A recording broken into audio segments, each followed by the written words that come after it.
All right, guys, it's time for the Next Level Guy Show, a men's interview, interest, and improvement-focused podcast featuring interviews with the greats from all industries to help you better your life. Each week, a new episode features an interview with one of the greats, covering all aspects of their story, from life hacks to tips and protocols that have allowed them to live life on the next level. We then highlight concrete action steps that you can use to improve your life. And now, your host, Ian Dawson Mackay.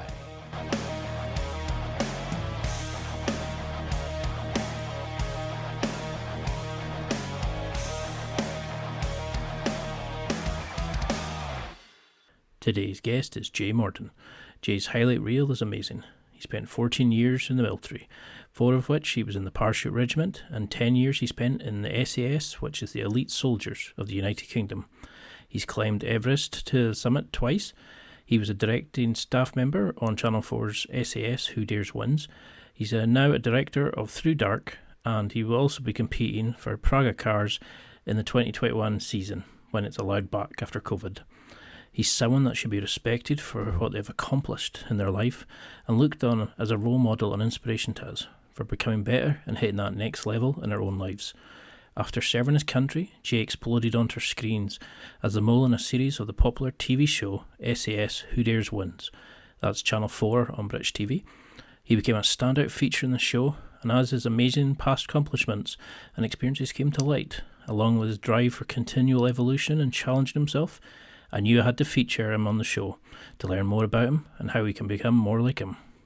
And in this interview, we discuss his story, his time in the SAS, his experiences of military life, the need to challenge yourself, his TV career, the creation of ThruDark, how to overcome fear, and how to use special forces philosophies and training protocols to better your own performance. And now, let's get to the interview. Thank you so much for coming on. It's really difficult to describe who you are because you've done some amazing accomplishments in your life. You've conquered Everest, you've been in the special forces, you're wanting to travel, like major endurance challenges, etc. But for those who maybe don't recognize the name, could you give a little background about who you are and why you're so well known at the moment? Yes, so my name is Jay Morton, and I guess I'm probably most known for being on the Channel 4 show SAS Who Dares Wins, on the most recent one, as the mole, and then coming out as the DS halfway through the series, and then on the celebrity series. But I guess if you don't know me, I'm ex-Special Forces, so I spent 14 years in the SAS. Sorry, 10 years in the SAS. And before that, I was in the Parachute Regiment, where I spent 5 years. And that kind of takes me back to my early days before the army. So that's kind of my life in a nutshell, really. So if we can go right back to when you were a bit younger, what did you originally want to be? Were you always sort of predestined for the military, do you think? Or, did you want to be something else when you were initially at school? Because I remember you saying in another interview, you didn't really enjoy the academic world and you didn't like the idea of an office job. You loved being outside. So what would you have been if you hadn't gone into the military? I always wanted to be a fireman, weirdly. I think it's because we had a family friend that was a fireman. He was our scout leader, and he was always into the outdoors, and he's quite a masculine type. And I guess, I don't know, but, I must have looked up to him in some sort of way. So I always wanted to be a fireman when I was younger. And then, I guess kind of school for me, even now, I don't enjoy being indoors for long periods of time. I struggle to sit still or be in office spaces. I've always got energy from being outside, and I'm very active, so I like to be moving all the time and have projects going on multiple projects going on at one time, whether it's, building a sauna in my garage to, cold dip plunges in the back garden, to work projects, to a very, very active person who has to get hands-on and meet people to kind of engage with people. Like school like that whole school system for me never really never really did it for me. And I kind of it's only now, weirdly, now you're a bit older, can you retrospectively look back at it and go, yeah, that's why I didn't do well at school. As in, it's not an excuse, but I look at how I am now, and that kind of doesn't relate very well to being in a school environment, if that makes sense. Yeah, I mean, I think if we were all the same, life would be very boring. And I think a lot of us are not academic or well suited to sitting down at that age and sort of learning, and we don't always take it in mentally. You know what I mean? It's like we kind of have to mature to a certain point to really kind of learn our own way of understanding and developing our own skill set. And I'm definitely the same kind of person. I much prefer being outside, and I grew up on a farm with sheep and all that kind of stuff. And I became soft when I started working in an office. But what was your inspiration for the joining the military? Was that to kind of keep challenging yourself, that action to, you know, was there a reason for it, or did you just find that was at the time that was something that held the most attraction for you? Yeah, I'd say like it's a few things that attracted me to joining the military. At the time, I played rugby, and I didn't really have what you would class as a good job. I didn't enjoy it. It didn't motivate me. I was working in a Windows factory, um, and yeah, I had a friend that I went to school with that joined Three Para, which is where I ended up going. And I'd meet him when he came back on leave, and he'd tell his stories of what he'd been up to and where he'd been going. And I guess I always liked kind of being around like-minded people. Um, playing rugby kind of fulfilled that for me. I wasn't really motivated in the job that I did. I enjoyed being outdoors. I enjoyed traveling. I enjoyed the stories that this guy came back and used to tell me. So it was a combination of all those things. And kind of after I left school, I went into college to study sport, and I always had in my head that I wanted to join the Marines. And I remember going into the Marines careers office, and there's like a big kind of meathead Royal Marine sat behind the counter. He told me I had to do, I think it was 12 pull-ups. I was a scrawny little kid from Preston. I probably could barely manage 3 pull-ups. So that put me off joining the Marines. And I walked straight across the road and signed up to join the parachute regiment. I probably couldn't even do 12 pull-ups now. I used to do powerlifting. I would be struggling. Did you? Did you? Well, you don't really do any pull-ups in powerlifting, do you? Nah, I was a fat The big so-and-so back three. then. Yeah, just eating protein and farting. I still do that now, to be honest. So, what do you think you got from the military life? Was it a sort of sense of the brotherhood and the camaraderie? Do you think there's a part of military life that all guys should have in their life? Is it the routine, the rituals? Is it the teamwork? What is it about the military that you think is so good for men? I'd say that the biggest point is probably hardship and going through some sort of hardship. For me, when I joined the military, it was the start of the Afghan campaigns, and going overseas and fighting in, it's not a war, but you're fighting in battles daily. Um, Being exposed to some sort of hardship, experiencing death, um, and then just, I'm not saying that that's a good thing, but for me, it was, you know, that hardship could be just military life, and you do difficult things with them in the military, but just going through some sort of hardship and just building a resilient character, mentally and physically. I'd say that's the biggest takeaway for me of going through the military. And then obviously you've got a multitude of different skill sets that you leave the military with. The ability to be able to work in teams and understand how important teamwork is. Um, and understanding how important physical fitness is, and mental endurance. Um, yeah, just like simple things. I joined the military. I was 19 years old. Like basic administration of yourself. So ironing, washing your kit, making sure that you're smart, making sure that you can conversate with other people, like all these skills you learn from being around so many other people, um, that you pick up in the military.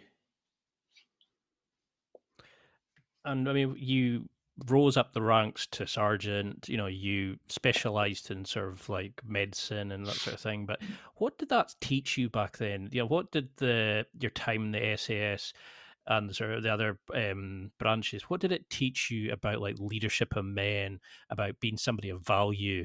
Is that the thing you think a lot of guys are missing? Is the hardship in their life? They're not.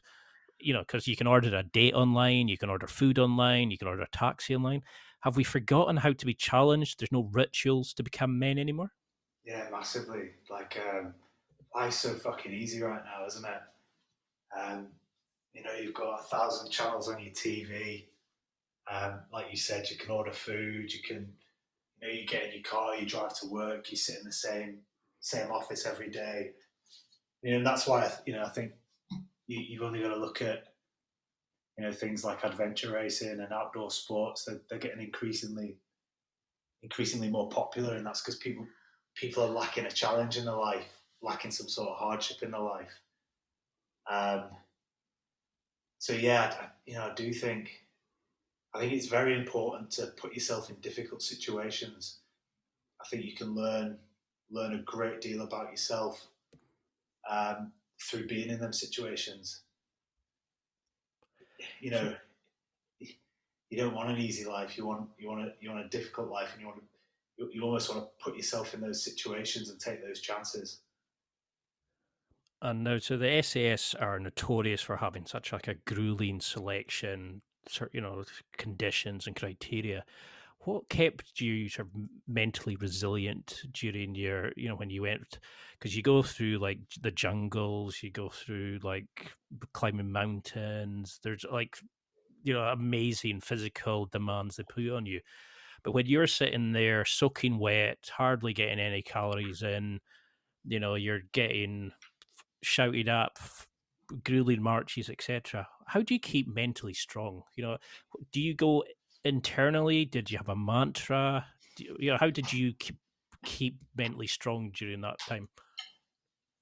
Do you know? I think mental resilience is something that's taught over a period of time. It's not something you can just say, right? I've got a mantra. I've got this skill. I've got that. I put this in my drink, or whatever it is. It's not something that you can just switch on and switch off. I had 4 years military experience before I went on selection. I'd already done a lot of difficult things prior to going on 2 tours of Afghanistan, a tour of Iraq, P Company before even getting into the military. So I was experienced in a way. I'd say I was an experienced soldier before going on selection. So you've already kind of hardened your mind before starting selection. But then, whilst I was on selection, there are a few things that helped just get through the day. And I found probably one of the biggest ones was just associating yourself with people that you see are the strongest. Because on selection, at any point you can take yourself off, you can voluntarily withdraw yourself, which means at any point on selection, I hold my hand up and say I want to voluntarily withdraw. I'll be on a flight back to the UK, or on my way back to my home or the barracks, wherever, in my car, to some warm food and a nice bed. And I think that's what makes it so difficult. It is the fact that it's so easy to just pull yourself off. So, not once on selection did I ever think that I'd ever do that. But then also the people that I associated with and hung around with were those people as well. And they never thought about doing it. And you build like strength in unity, don't you? Like, if you're all strong, then yeah, you're all strong and get through it together. I mean, that is something that the sort of SAS surprised itself on, is that brotherhood of like, all working together. You're such a strong unit together, and you're all, meticulously planned, and you've got the training, etc. What's it taught you about like teamwork and the importance of like friendships and like assigning tasks and delegating things? Because you're now working, you've switched your businessman hat on as well now.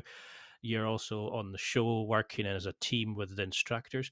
What has this kind of taught you about leadership and like leading from examples and also like delegation and that sort of thing?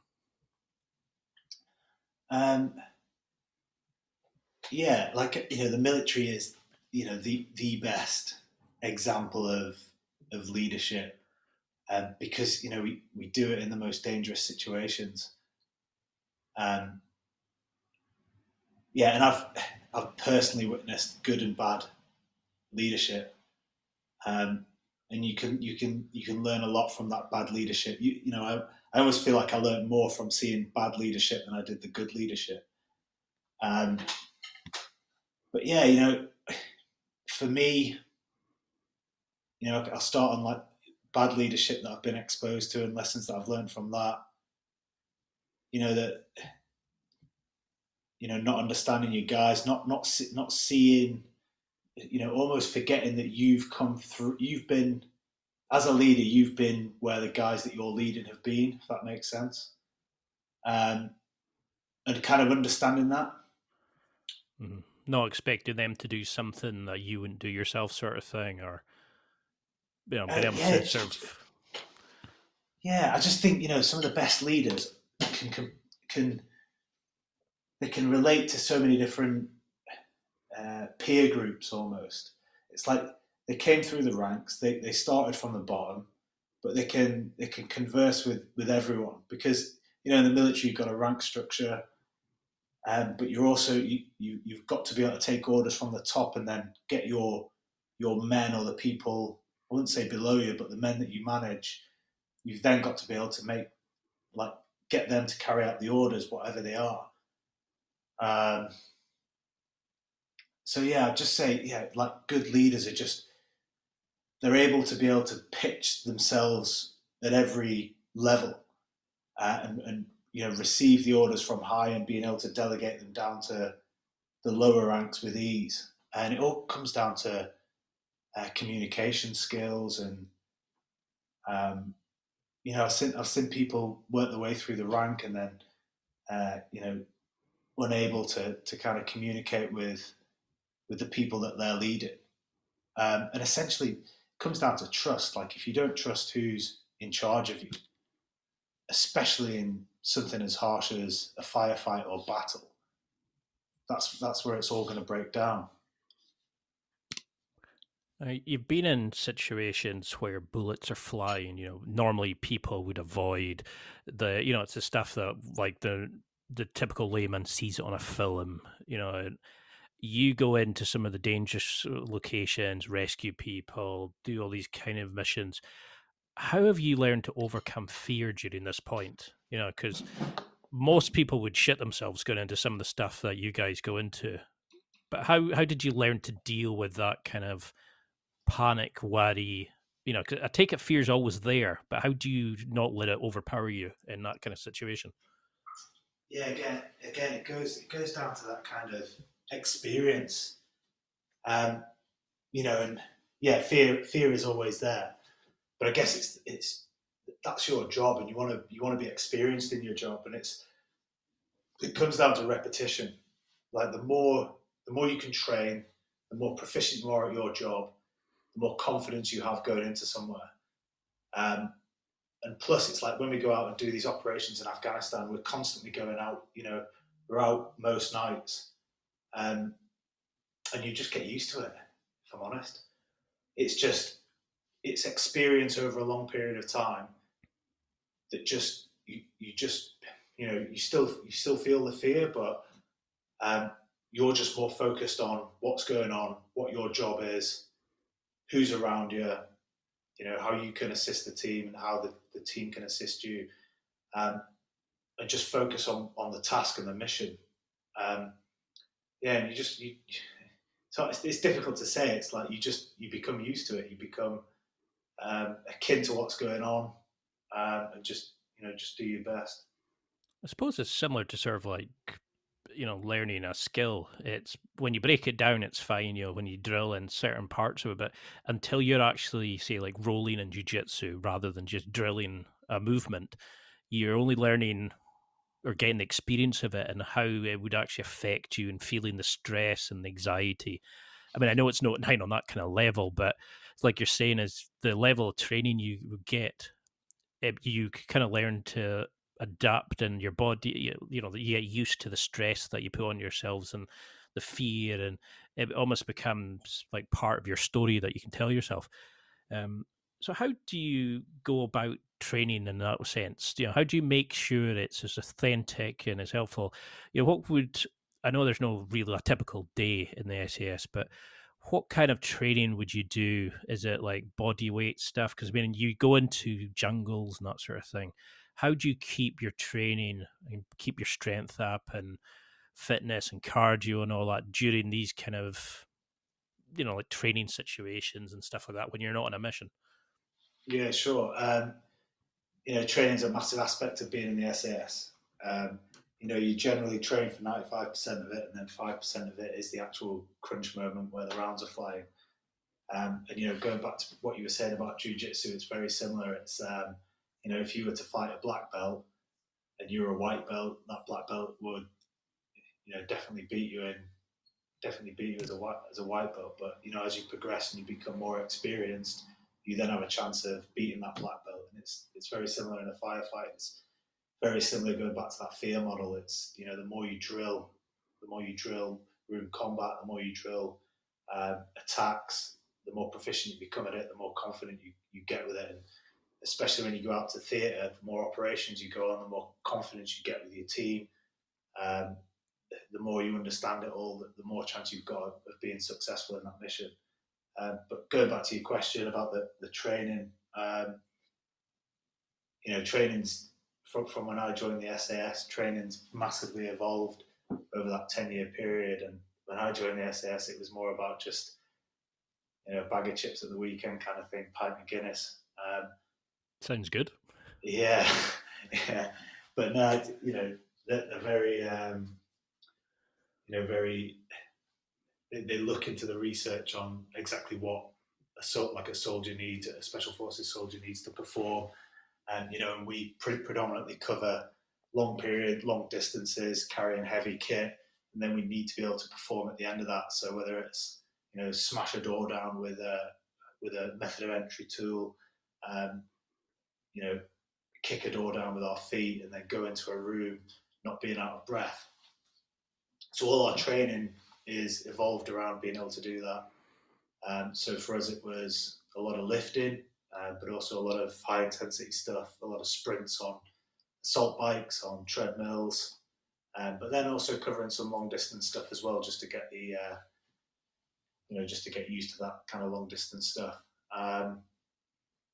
And I guess now it's like, I've always trained, I've always had a passion for training, and I pride myself on my body being able to do anything I ask it to. And I want to carry it for me, but it's all about longevity now. And I want to be one of those people that's, 85 years old and still cracking marathons and deadlifting 100 kg. And I think if you think that in your mind, like that's half the battle. I sometimes see, now I'm 36 years old, I sometimes see these like 40-year-old people saying, I can't do what you do because I'm 40 years old. And it's like, your brain's already given up, so your body will follow. So yeah, for me now, it's all about, what's the next adventure and how can I better my body for that.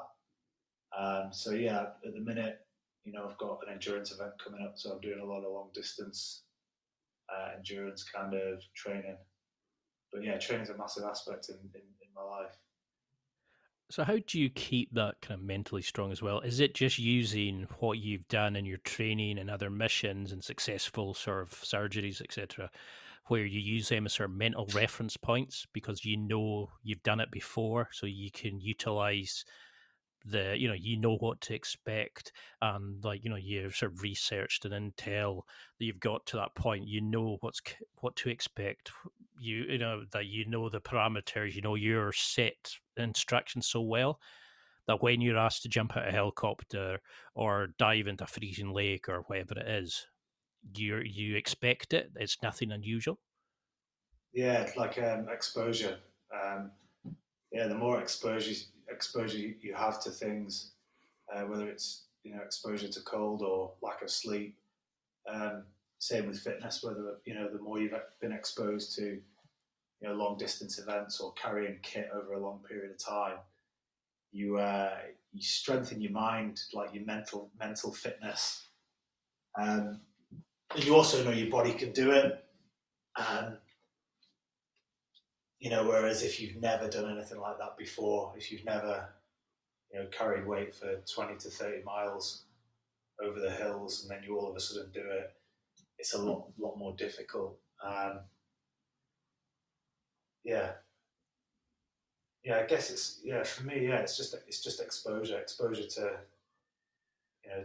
to lifting and exposure to fitness.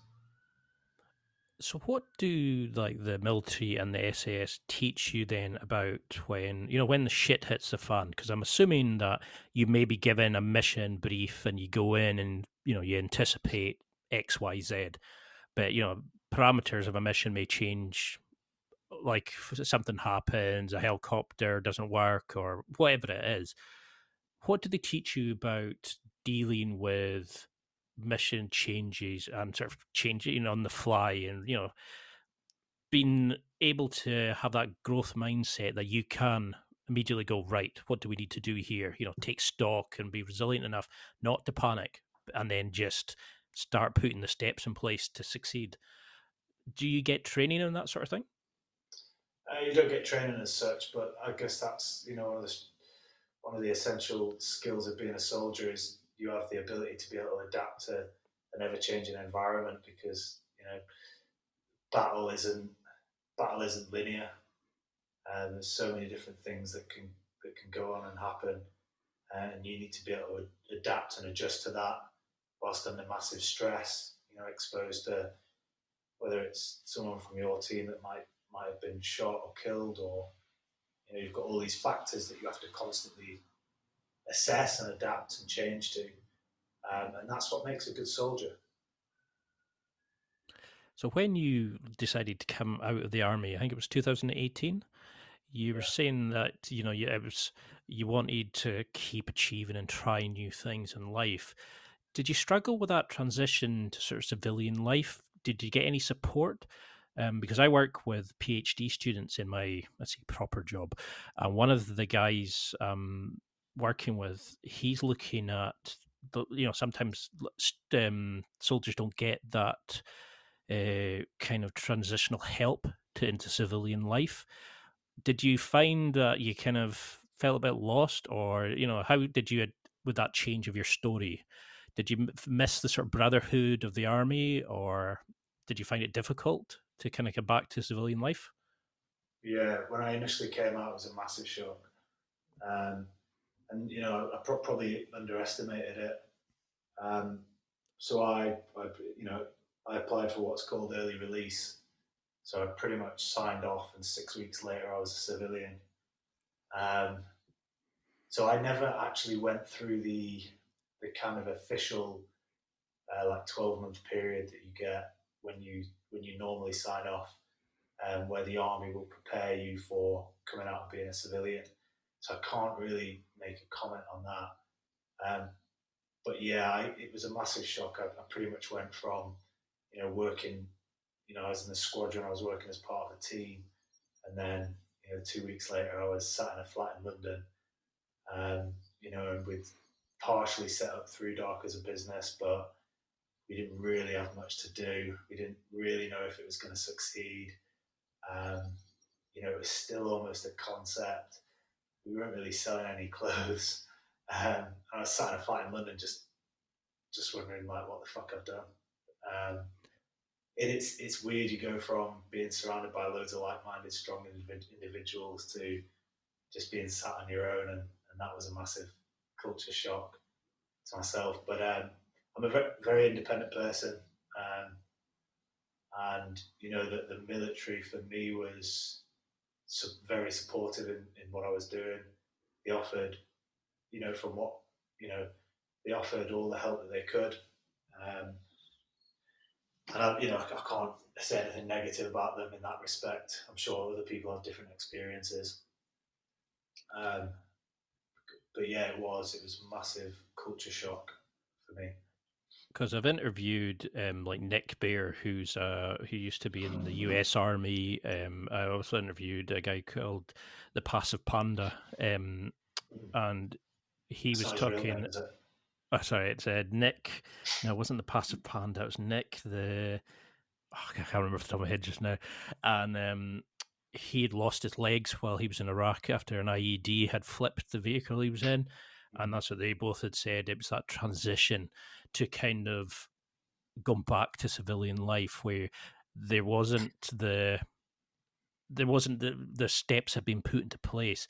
And the PhD student that I'm working with, that's what they're looking at, is putting in a system in place of how they can make that transition, how they can make sure people are coming back, get the help with PTSD, how they get, the skill sets they need to go back into civilian life, help with jobs and stuff like that. I mean, did you find that you struggled with that, losing that anxiety of, losing the challenge of going into dangerous situations, jumping out helicopters? Did life become a bit boring? Because you've said that you always like to challenge yourself and keep pushing yourself. Do you think that's why then you decided to go and climb Everest for a second time? You need something to push yourself? Yeah, I think, going back to what you were just saying about, the guy who came back after he lost his legs, I always think of that. That's a different scenario to what I was in, because that, the lad, he didn't have a choice to leave the army. Whereas for me, it was, I'd wanted to leave the army. It was my choice to come out. Like, I'm responsible for it. It's my life.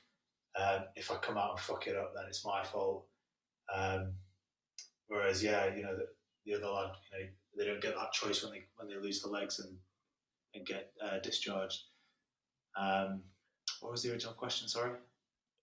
Oh, it was just a kind of like how have you dealt with that kind of change of story to now becoming the celebrity of, like Who Dares Wins? How's it changed for you to now go back into the military, but going from a secretive organization to a Channel 4 series, a hit TV series, which you're a big part of? How have you found that? Yeah, like there's massive aspects of being in the special forces that I miss. I do miss all that, the adrenaline side of it, which is, why I guess I could never have come out and just settled for, a 9-to-5 job or whatever it is. And I had to challenge myself in different ways, and that was with ThruDark, the business. That gives me a challenge in a different, completely different aspect to the adrenaline. And completely, I was never going to leave the military and just settle down and do nothing. And leaving the military has given me a lot more time on my hands to be able to go off and do more expeditions, like Everest for the second time, and I climbed Manaslu the year before.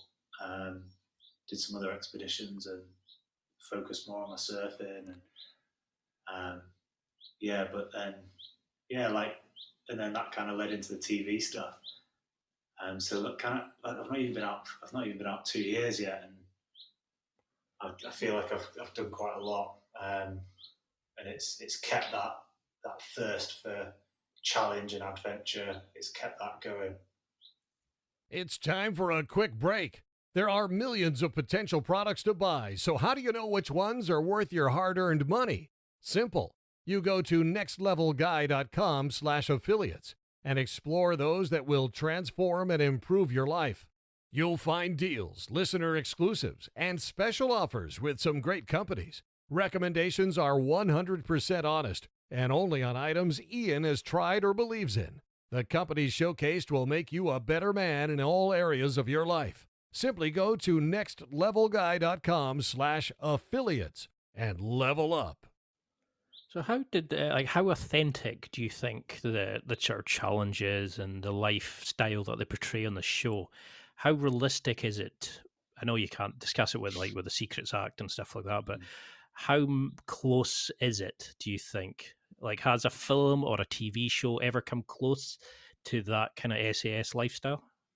No. Do you know what? Like, the American SEALs have made quite a few movies, like Captain Phillips, Lone Survivor, and what's the Osama bin Laden one? Zero Dark 30. Yeah. Like Zero Dark 30 was, that's more like it. That's more like real life overseas and operations and training and stuff like that. They've made those films like really, really realistic. Like the SAS show on Channel 4. That's completely different. It's the instructors are all special forces, and you can only work with what you can work with, can't you? And we have these recruits for 2 weeks, and we've got to put them under similar kind of stresses to what you would experience in some sort of special forces selection. It's completely different to what normal special forces selection is like.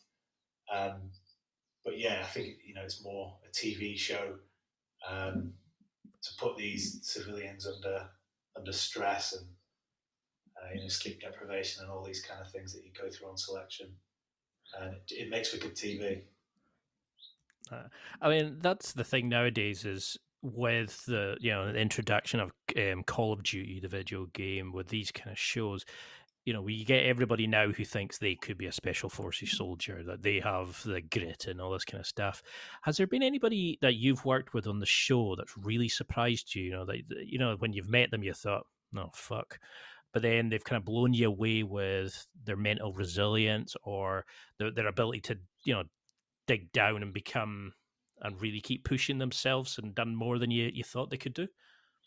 Yeah, the guys that get there to the end on the civilian, and I'd say the two lads that got to the end on the civilian one, that strong lads, they pushed themselves to the absolute limits, and given a different career choice, they could potentially find themselves in the special forces. It obviously takes a lot more to get into the special forces than just grit, determination, physical fitness. You need a high aspect of training, being a soldier, and operational experience, and all that other stuff that goes into it, other than just being able to jump off stuff into water backwards and whatnot.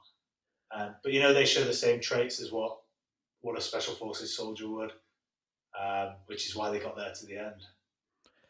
And that's something I'm very interested in, is that level of top performers, because the SAS guys do amazing things, and I've spoken to Rusty Furman and a few others who've been in the military, and they've all said, we're just normal guys, but we just do the stuff that a lot of other people don't, so other people don't need to do it. What have you noticed about the guys you've worked with, working with the guys in the show, working in the SAS? Have you noticed similarities in the type of people, the way their attitudes to rituals and procedures, or do you think they're kind of, it's nature or nurture? Are people like that born, do you think, or can these skills be taught and then transferred into other jobs and life? Yeah, I'd say there's not one set mold. I'd say everyone's a little bit different. Some of it's nature, nurture, some of it's experiences through life. I'd agree with what the other guys said. We're very, very normal. Well, say very normal people, some of us aren't, but you know what I mean, in the most positive of ways. We are just very normal people. We just chose a different career path. One thing I would say about special forces guys is very, very driven, whether they appear to be on the outside or not. Very competitive. Very alpha dominant kind of characters. They obviously have to be for the to put yourself through special forces selection. You have to be that way out. But yeah, you just get a diverse range of people within the special forces, which is why it makes it such a formidable fighting force, is that diversity. And do you see the sort of similarities in the guys there? Are they similar to you in the sense of they need to keep challenging themselves? Like, do you think that's possibly what draws a lot of them to these kind of special forces units? Is that it is into extreme circumstances that not a lot of people would get the chance to go into? Is it that they all want to keep, like, they need the adrenaline, they need the alpha-ness of it? Or is it that, like, some of them, the guys I've spoken to have said they needed this kind of a structure in their life? Did you find there was a sort of similarities in any ways with the guys? Um, it's hard to say because like not one person's the same, Mhm. and everyone's got their own different reason for being there. Um, everyone's got their own different story. You know, some people are 100% like alpha male, want to be team leader, want to be the best person in that troop, want to go on and be sergeant major and all that kind of stuff. Some people enjoy the adrenaline aspect of it, and jumping out of planes, helicopters.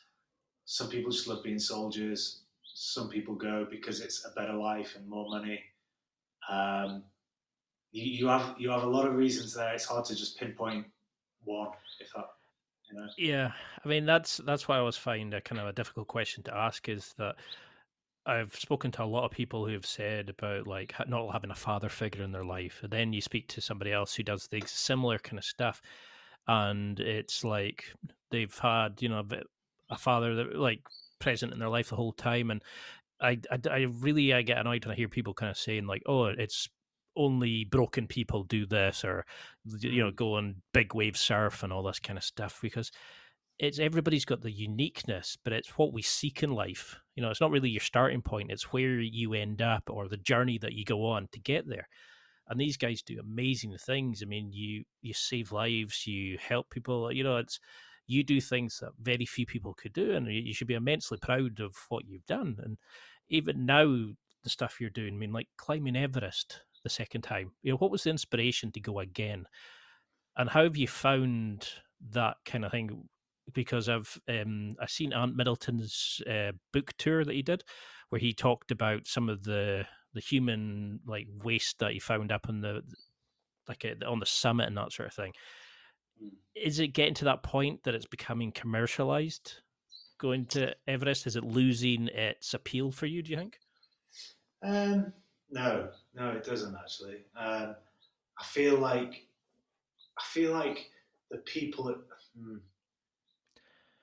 I feel like that a lot of people talk about it being commercialized. Commercialized, they've never stepped foot on the mountain. Mm, Um, and I enjoyed both experiences of being on Everest, and I'd do it again in a heartbeat. Yes, should there, are there people on the mountain that shouldn't be there? 100%. But it's Everest. It's the highest mountain in the world. It draws people into it. They're paying a lot of money. That the money goes into. I mean, it should go into tourism, but I'm pretty sure a lot of it lines pockets. mm, Um, but that's the allure of climbing Everest. Um, and going back to when I climbed it last year, you had the massive queues up on the Hillary step, and yeah, that kind of dampens the experience of it all. And the summit day wasn't that enjoyable just because of the queues and the amount of people that were up there. But going back to 2017 when I summited it, like I was the only guy on the summit. There was no one else. Like I climbed, didn't even have my Sherpa with me. Just sat on the summit on my own, and like that experience is special to me. Do you know? Like I got a lot out of that experience. Um, so for me, like the bug is still in me to climb it again, and I want to climb it again. I also want to put my energy into climbing some other mountains like K2. Um, but yeah, it's. I always find a lot of people that call Everest commercial have never climbed it. yeah, because like that's something, because coming from the Highlands, I've done a lot of hill walking and I've done Monroes and stuff like that, but I've not been able to have the go and do something like that yet. And I mean, I've done a skydive for the Marie Curie Cancer Charity and stuff like that, but I always find that when people say that, it's like, oh no, it's easy, everybody's doing it now, and you're like, Well, Yeah, why haven't you it's done it not. then? It's that Yeah, it's attitude, people. It's more, it's always people's negative attitudes towards things of, rather than going, oh, fucking hell, you did that, well done. People would rather just go, oh, you do, everybody's doing that now, because it means they don't then have to think or like be motivated to go do themselves or do it. I mean, do you find that's when you feel most alive? Is that you're being challenged? Is it that you're needing to just keep pushing and pushing and pushing yourself and finding out what you're truly capable in life? yeah, for sure. And it's it's I always like to have something that's coming up or something that I'm working to. Um, and I think when I went on Everest the second time, and I was cursing myself for going on, because there's a lot of waiting around on these big mountains. It's the expedition's 6 weeks, and the food's not that great, and the accommodation's not that great. Which is, I'm not knocking the accommodation. The accommodation was great, but you're eating the same thing every day, and the altitude's a stinker. You don't sleep very well and all that kind of stuff. And halfway through, I'm just like, Jay, what are you doing back on the mountain? Um, but yeah, I don't know. As a person, I just need things to do that are difficult. I think it's because I've always had a positive feedback loop from doing difficult things. And I understand that I just get a lot from it. I get a lot of like mental strength and uh, a lot of positive feedback from doing these difficult things. Because it was kind of the reason I started the podcast was I needed an outlet to challenge myself and speak to other people and learn how to do these things. Because I thought even if it was just myself, like listen to it, at least I could learn how I could be like these guys, like yourself, who have done these amazing things. When I seen Ant talk about it, I thought the first thing that went through my mind was, how can I do it? Could I do it for a charity? Mm. Could I take some time off my work? And there's people sitting there going, oh yeah, so and so's done it. I was like, so what? That should be Yeah. motivation for you to go and do it. And like when I did the skydive, I was like, right, what's next? What can I do now? And I think that's something a lot of us don't have in life, is that kind of challenge anymore. What kind of planning goes into it? Because you're definitely somebody, I think, that who pushes past average and goes and chases greatness. So this endurance challenge, for example, that you're setting yourself up for, how do you sort of plan for these trips? How much goes into it? How much of it is kind of like, how do you sort out the food and the resources you're going to need? Like, how do you plan to climb Everest and stuff like that? What kind of goes into that for you? Like, how much time do you do before it? Who do you do it with? That sort of thing. Yeah, I had to say for the Everest expeditions and for all my expeditions, I've been pretty lucky that someone else has picked up the bill for it.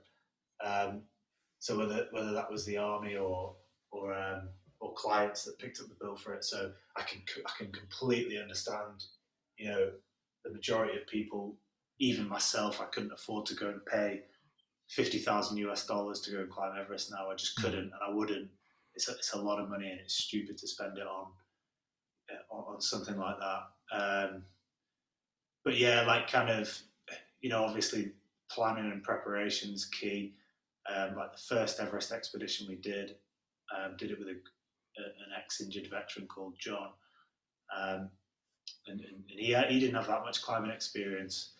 So the whole point was to get him through some sort of training package, so that he'd be proficient in climbing when we got to Everest and be able to use all the kit and equipment as well. So we went out to Chamonix for a couple of weeks, did some time in Scotland in the Lake District, um, and then we went and climbed another 8,000 meter mountain, which is called Manaslu, which I believe is the eighth highest, which we failed on. But it was important for us to get up to as high as we could, which was about 7,500 feet, 7,500 meters, just to actually feel like what it was like at that altitude, so that because the expensive one is Everest. Manaslu isn't as expensive, so if we'd have got up to like 7,000 meters on Manaslu and we couldn't hack it, then we knew not to spend the extra money on Everest, if that makes sense. But yeah, like kind of now going into expeditions, Like I was due to climb K2 this year, which is a big tick list for me. It's a lot more dangerous due to it being a lot steeper. So I guess mentally preparing myself is one thing. Being in the best possible mindset to go and tackle that, and that's a kind of a bit of an internal battle for me, and just making sure that it's something that I want to do and I'm 100% committed to it. So there's not an ounce of me inside that says, I'm not doing this, or why am I doing this? I need to understand that I'm in it, and I'm in it for 100% because I want to do it. The physical aspect of it, um, I'm always kind of not peak fitness, but I'm always 80% there or thereabouts. I like to push myself a lot in physical fitness. So I'd adjust that to maybe a bit more longer distance stuff. Try and shed a bit of muscle on my upper body because that eats into the oxygen whilst you're up high. And then if you wanted to do this kind of expedition, then obviously you're gonna have to get some financial backing or savings because it's not cheap. Especially if you want to do Everest, there's a lot of pre-training that goes into it. If you've never climbed before, so yeah. And then now this Trident Project, this endurance event's eating up quite a lot of my time at the minute with the preparation of that. Trying to arrange sponsorship and charities and press and all that kind of stuff.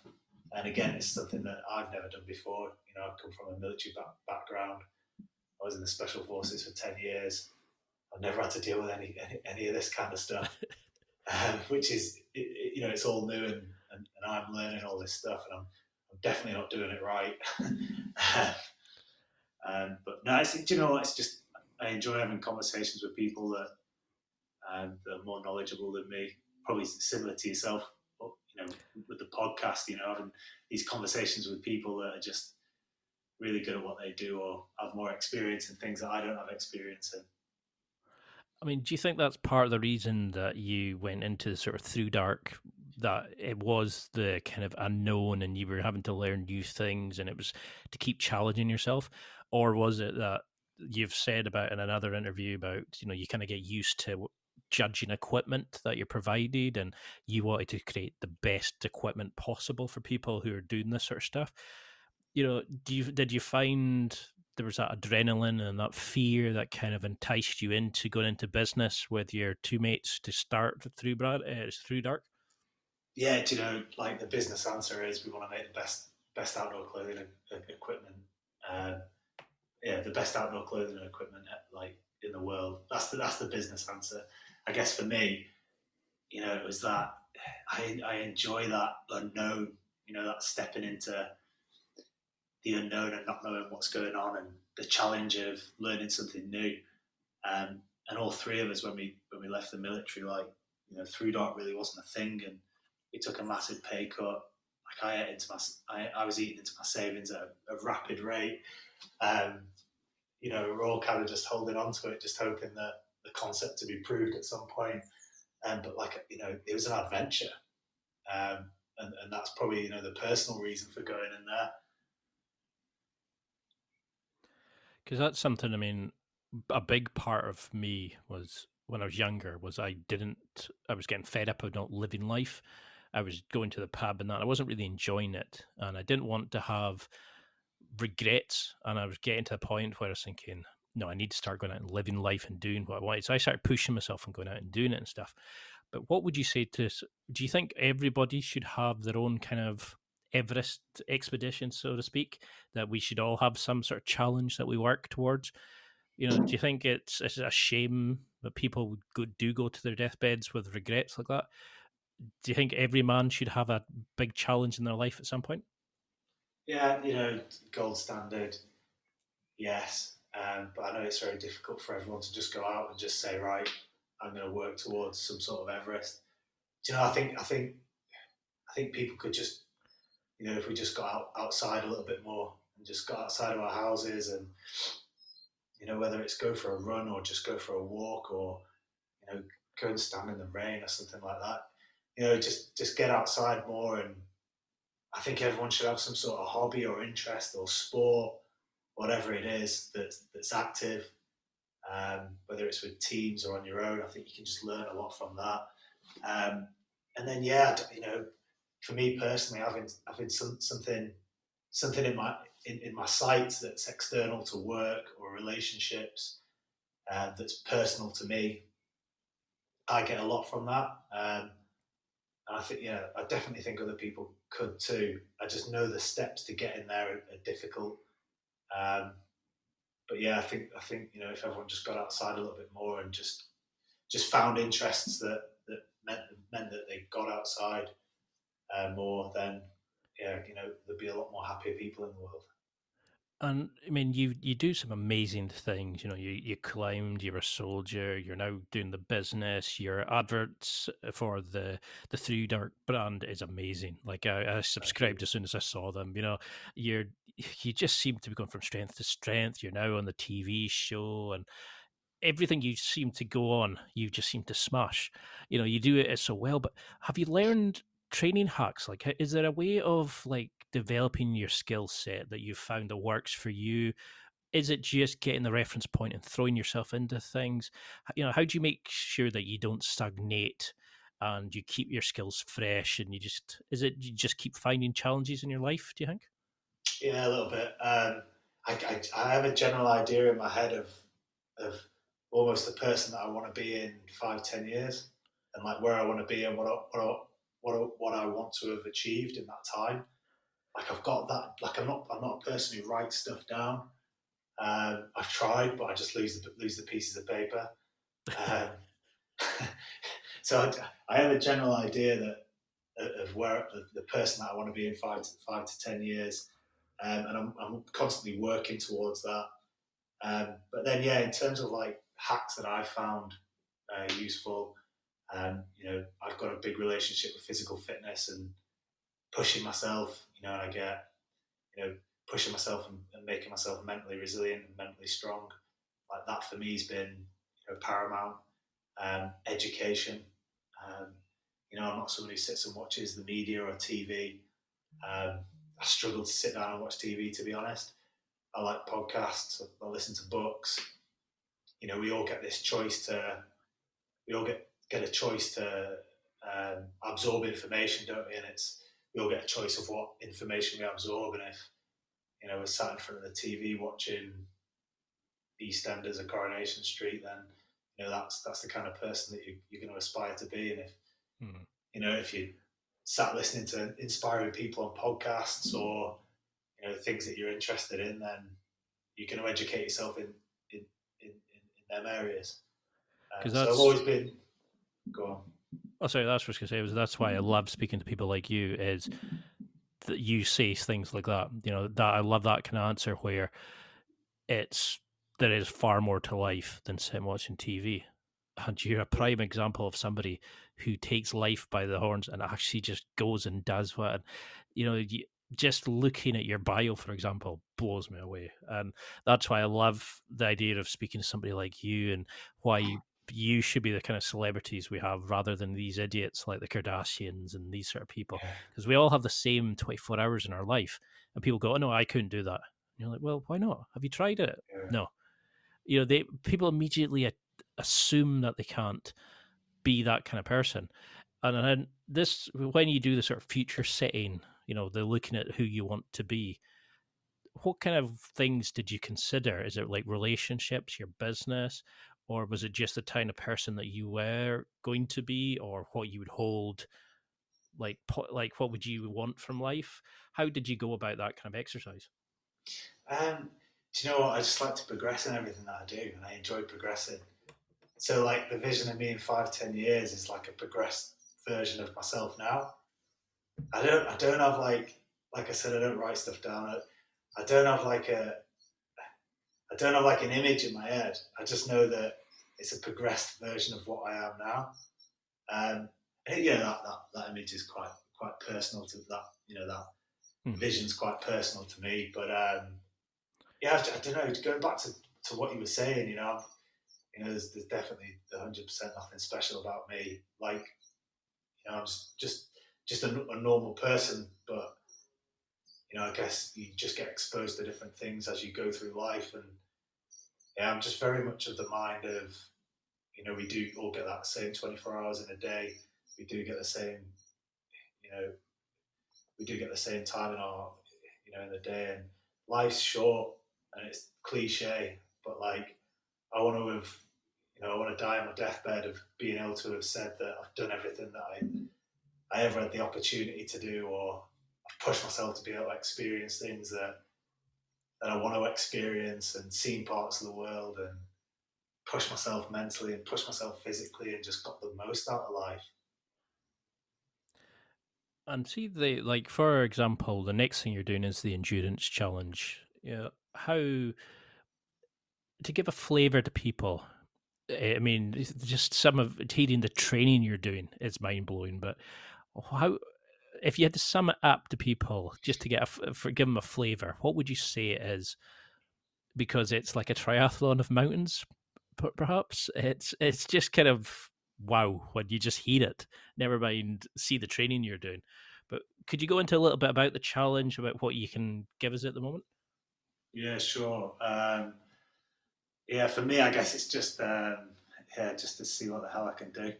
Um, but yeah, the challenge is, it's called Trident Project, um, and we plan on cycling the length of the UK, which is just under 1,000 miles, whilst concurrently swimming the lengths of each of the largest lakes in England and Scotland and Wales, and running to the top of each of the highest mountains, so the three peaks.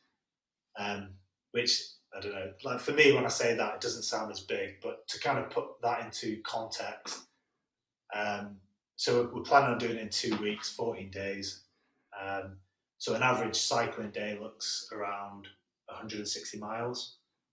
Um, Lake Bala in Wales is 4 miles long, and then we've got a marathon straight after to get to the top of Snowdon.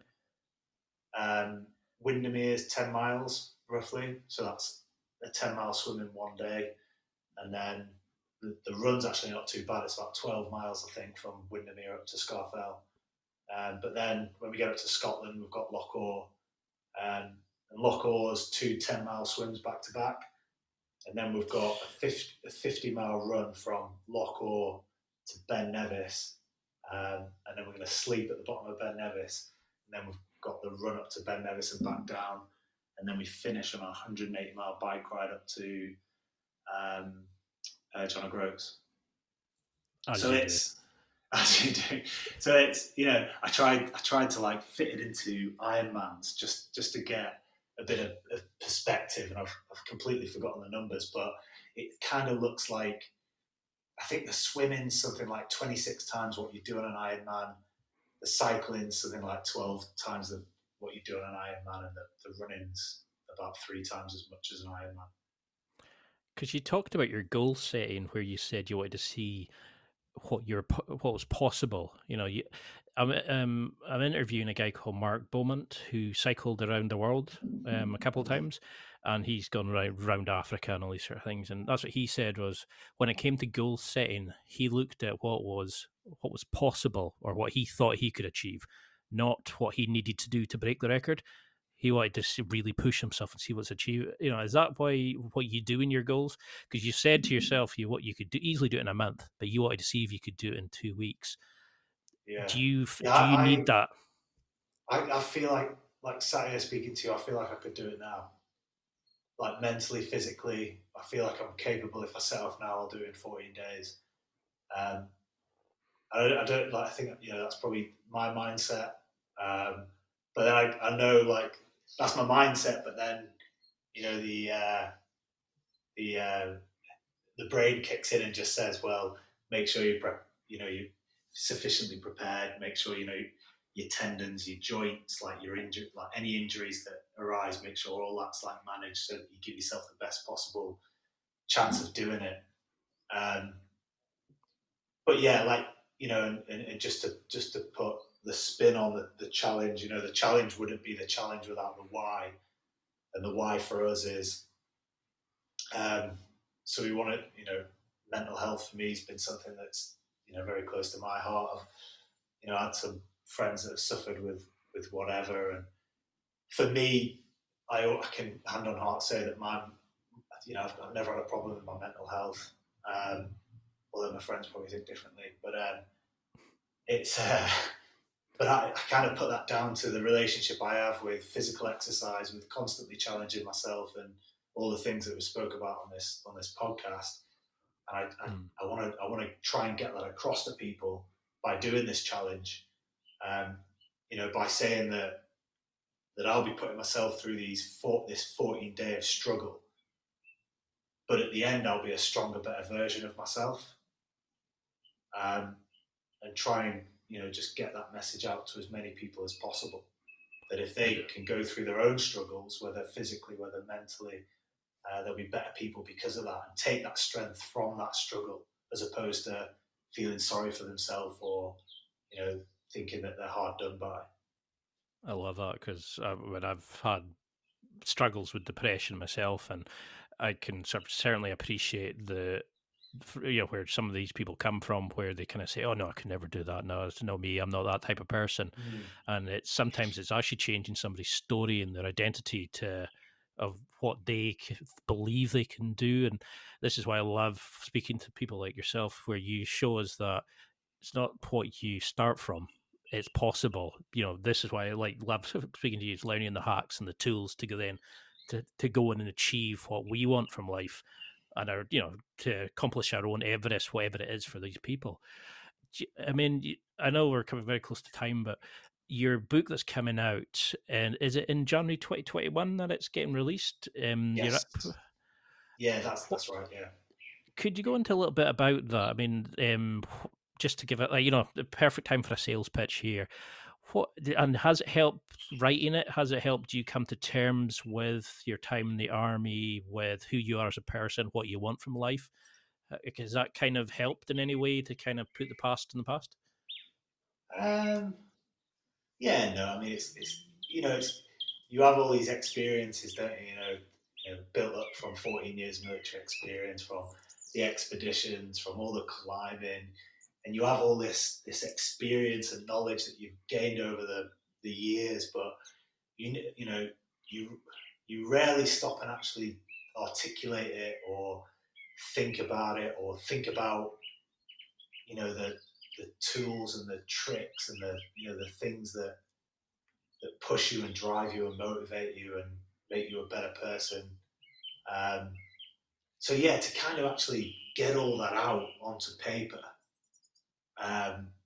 it's quite therapeutic. And the book the book's called Soldier. It's actually launching tomorrow, Thursday. But yeah, I didn't want to do an autobiography, and I'm 36 years old. I think I'm probably still too young, and I've got way too much adventure and experiences ahead of me to sit down and go, right, that's my life. Here's the autobiography. So I wanted to kind of do, I call it like a handbook or a tool book, but it's almost half autobiography, half here's the tools and tricks that I learned over my time in the special forces on expeditions, and combine the two into a kind of handbook for people to read and get a bit of insight into my life, but also understand what motivates me, and how they can how that can help them motivate themselves, and how they can learn to push themselves. And Really, I'm really looking forward to reading it, because when I heard it was coming, I was like, brilliant. This is just what I need, and I think a lot of other men do in their life. I mean, I'd love the opportunity to sort of view it and then have you back on and do a round two and really go into the book. And sure. I think you'll be a superstar by that point. Well, even bigger than you are now. I know we're well over time. Sorry for taking up so much of your time, but for those listening, what do you want them to take from this interview? If you had them like as a sort of go home message for them, what would you want them to remember most from this? My biggest thing, I think, is going back to that hardship and just, especially with this challenge coming up, is just understand, going through struggle and going through hardships, a good thing for you. And, just understand that going through difficult times will make you a stronger, better person, regardless of what those difficult times are. And for those listening who want to connect with you, who are fans of the show, but want to buy some of the amazing stuff you got in ThruDark, want to see you on upcoming projects, want to buy the book, how can we get in touch and follow your projects? Because you're doing amazing stuff, and I know you're going to just keep smashing it out of the park. But how can we follow the latest projects you've got coming up? Yeah, so I'm probably most active on Instagram. And it's just Jay Morton Morton. And then I'm on Twitter and Facebook as well, same handle. And then for this Trident Project, we've got a separate Instagram account, which is basically Trident_project. And that'll be everything to do with the project, all the kind of up and coming content for that. And then if you want to check out the clothing brand, ThruDark is just ThruDark, mainly on Instagram, but Facebook and Twitter too.